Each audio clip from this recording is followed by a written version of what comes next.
kaligtasan. Yan ang kanyang tanging hangad, iligtas sa masama para tayo ay mapatawad. Mapunta sa sinasabi na magandang alaala, paraiso ang kanyang tahanan, walang gagambala. Tayo'y nakatira sa mga pagsubok na bagay, na ang tanging alam ay dapat lang tayong mabuhay. Alak, sigarilyo, pag-aaral at trabaho, paikot-ikot lang na hindi naman nagbabago. At tila nakalimutan ng nag-iisang lalaki na nagbigay ng buhay at siya nagligtas sa atin. Na naaalala lang pag may kailangan na sila, at hindi na maalala pag nakuha na nila. Pero di man mapansin, siya rin ay natutuwa sa mga tao na marunong di magpahalaga. Siya ay pinako at inako na hindi niya kasalanan para lang mailigtas ang kahit na sino man. Maraming salamat po sa mga bagay na ginawa niyo sa amin. Magbabalik loob po kami sa mga ginawa niyo. Nabuhay po kami para sa'yo.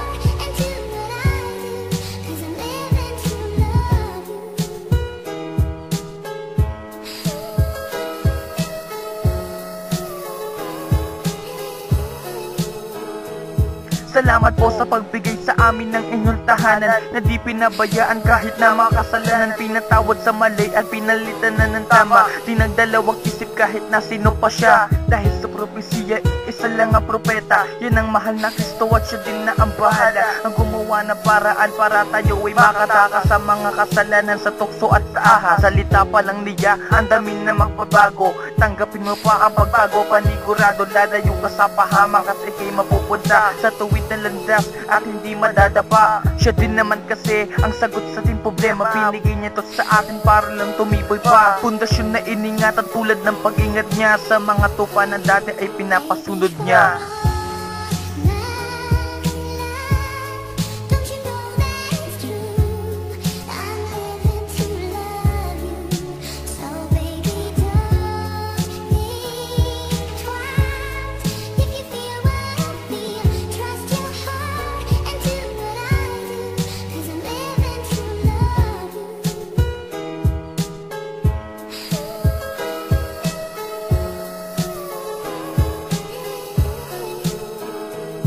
Isang lalaki ang pinako kahit di niya kasalanan, para lang maisilba at tulad mo makasalanan. Binigay niya ng lahat, tinanggap na ang sakit, naging mabuti sa iba at tinabuso ang bait. Suot-suot niya ang corona may tinik, ininda niya ang sakit tapos kayo'y mag-a-addict. Kay bigat ng dinala papunta sa kanyang hantungan, tinubos saan lahat ng kasalanan, namatay sa pagkapako at muli siya bumalik. Isang sa tuwang bumaba sa atin para humalik at yakapin at sabihin na mahal kita anak. Lumayo ka sa mundo at titigil ang pagpatak ng mga luwa at ating palitan ng mga ngiti. Kasama mo sa paglayag at hindi na mapapatid ang pagmamahal na binigay ng Panginoon sa iyo, at ibalik natin para di siya magtampo.